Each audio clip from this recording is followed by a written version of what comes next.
दोस्तों आज के इस वीडियो को 5 से मल्टीप्लाई कर दो, उतना नंबर एग्जाम में एक्स्ट्रा मैं दिलाऊंगी।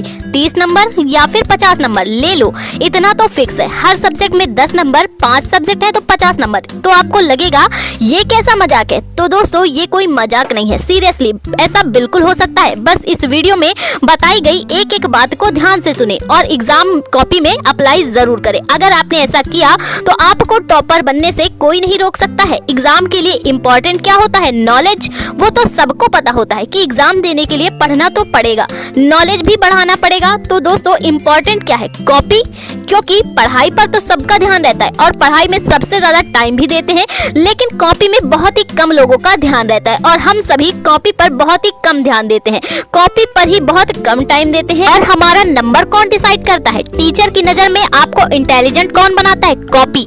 और टीचर की नजर में बेवकूफ कौन बनवाता है? आपकी कॉपी। आप बहुत पढ़ाकू छात्र हैं, इंटेलिजेंट हैं, या फिर आप पढ़ाकू छात्र नहीं है, इंटेलिजेंट नहीं है।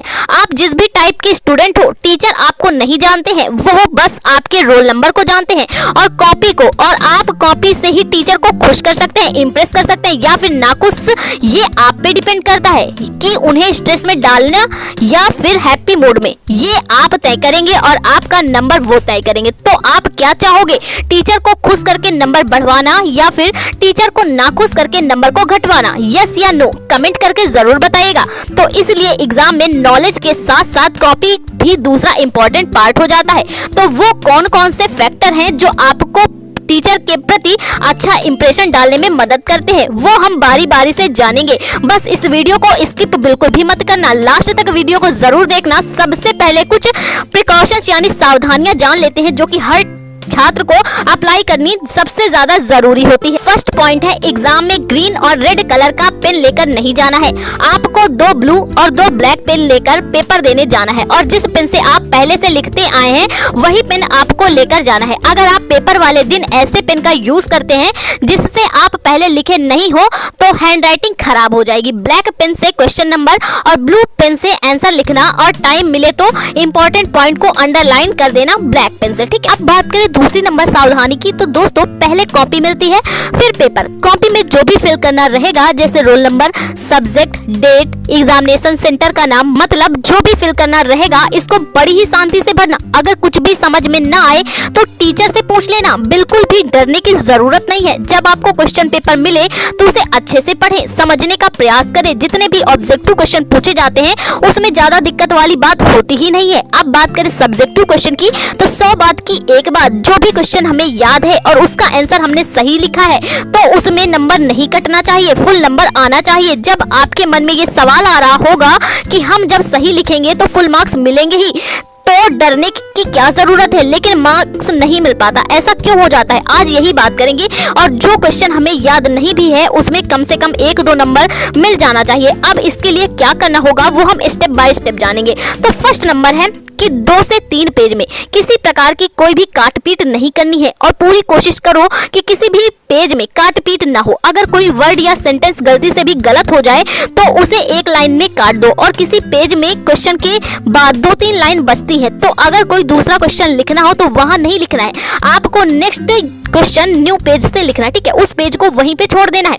दूसरे नंबर स्टेप की बात करें, शुरू के 2-4 पेज में उसी क्वेश्चन का आंसर लिखना है जो 100% याद हो। अगर सभी क्वेश्चन याद है तो मौज ही मौज है, अगर कुछ याद है और कुछ याद नहीं है तब ऐसा करना, आंसर को पॉइंट टू पॉइंट लिखना, ताकि जैसे ही टीचर आपकी कॉपी को देखे तो उनको लगे कि इस बच्चे की कॉपी में दम है। अगर कहीं इमेज या डायग्राम की जरूरत पड़े तो उसे इमेज और डायग्राम को आप पेंसिल से बना देना बहुत ही साफ सुथरा ढंग से, जिससे कि टीचर इम्प्रेस हो। और सिर्फ इतने से ही काम नहीं चलेगा। अब वो क्यों? आंसर को सही से लिखा है लेकिन ऐसा लिखा है कि पढ़ने में ही नहीं आ रहा, मतलब उसके लिए एलियंस को बुलाना पड़ जाए। यहीं से टीचर में आपके प्रति निगेटिव थॉट्स बैठ जाते हैं और आपने सही भी लिखा है फिर भी नंबर नहीं मिलेगा आंसर के मुताबिक और एक नंबर भी कट जाएगा। तो 10 क्वेश्चन में 10 नंबर ऐसे ही गायब हो जाएंगे। राइट, समझे कि नहीं? तो ऐसा लिखना कि टीचर को लगे बस इस कॉपी का ही इंतजार था। और इसके लिए आपको कुछ काम भी करना होगा, जैसे कि पहला नंबर है आप अपना हैंडराइटिंग को अच्छे से बनाने की कोशिश करें। दूसरा, हैंडराइटिंग अच्छी नहीं है तो साफ साफ एक पेन का गैप देकर लिखने की प्रैक्टिस अभी से ही कर ले, ताकि देखने में और पढ़ने में अच्छा लगे, ठीक है। तीसरे नंबर पॉइंट की बात करें, जितना शब्द में आंसर लिखने को कहा जाए उतने ही शब्द में आंसर लिखो। क्या आपने कभी सोचा है कि जितना लिखोगे उतना नंबर मिलेगा? तो ये बिल्कुल ही गलत है। आपको जो क्वेश्चन नहीं आता है उसे लास्ट में क्वेश्चन से रिलेटेड लिखने की अलग बात है, लेकिन जो क्वेश्चन आता है उसका आंसर उतने ही शब्दों में लिखना जितना जरूरी है। वैसे भी इंस्ट्रक्शन में सब कुछ दिया रहता है, अब ध्यान से पढ़ोगे तो सब पता चल जाएगा। जैसे 2 नंबर के क्वेश्चन पे 6 से 8 लाइन यानी 80 से 100 शब्दों में लिख दोगे और आप अपने मन में सोचेंगे कि पन्ना तो भरा है, पूरा नंबर मिलेगा। इससे कोई फायदा नहीं, उल्टा नंबर भी कट जाएगा, क्योंकि टीचर को सब पता होता है।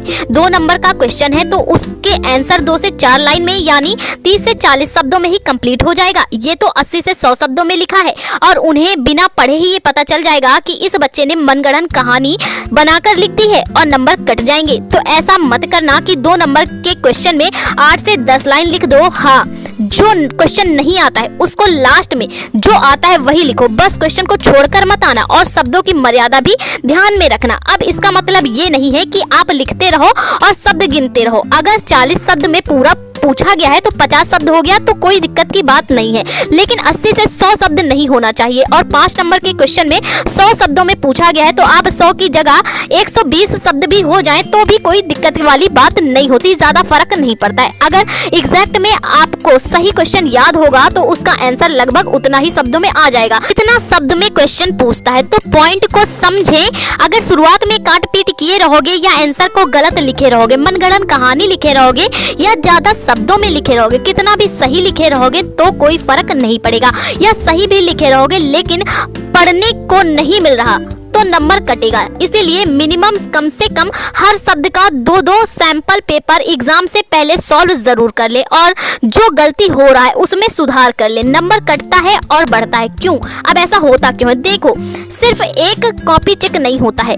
जब कोई टीचर कॉपी चेक करता है एक बार में टीचर 100 से 200 कॉपी चेक करता है। अगर अच्छे से बारी बारी एक एक क्वेश्चन को चेक करेगा तो कॉपी में कम से कम 5 मिनट लगेगा, तो 200 कॉपी में लगभग 1000 मिनट लगेगा, यानी 16 घंटे लग जाएंगे। अगर 100 कॉपी चेक होती है तो कम से कम 8 घंटे लगेंगे और इतना समय कौन सा टीचर देना चाहेगा? और एक जैसी कॉपी बार बार रिपीट होती है तो उसमें जो अच्छा लिखा रहेगा और जिसकी कॉपी भी अट्रैक्टिव होगी उस पर टीचर की नजर भी तो जाएगी ही, और जो सही नहीं लिखा होगा उससे टीचर का मन भी तो भरेगा ही। टीचर खुद बताते हैं कि शुरुआत में आंसर सही हो, लिखावट अच्छी हो या नहीं भी हो तो भी पढ़ते वक्त अगर समझ में आ जाए, बस थ्योरिकल कॉपी में इतना ही चेक होता है। हर क्वेश्चन का आंसर कोई भी टीचर नहीं पढ़ता है। अगर वही मैथ का है तो उसमें कोई गुंजाइश ही नहीं होती। आपके आंसर सही हो इससे मतलब होता है, और आंसर तभी सही होता है जब सॉल्व करने का मेथड सही हो। तो इसलिए मैथ में उतना ही नंबर मिलता है जितना सही रहता है। साइंस में थोड़ा बहुत चलता है। इसके अलावा जितने भी सब्जेक्ट है सब एक ही तरह चेक होते हैं। तो दोस्तों, बेटर तरीके से कॉपी लिखने के लिए घर पर पहले से ही प्रैक्टिस करें ताकि तुम्हारा कॉपी कोई देखे तो उसे अट्रैक्टिव लगे। जब ऐसा हो जाए तो आपका नंबर भी नहीं कटेगा।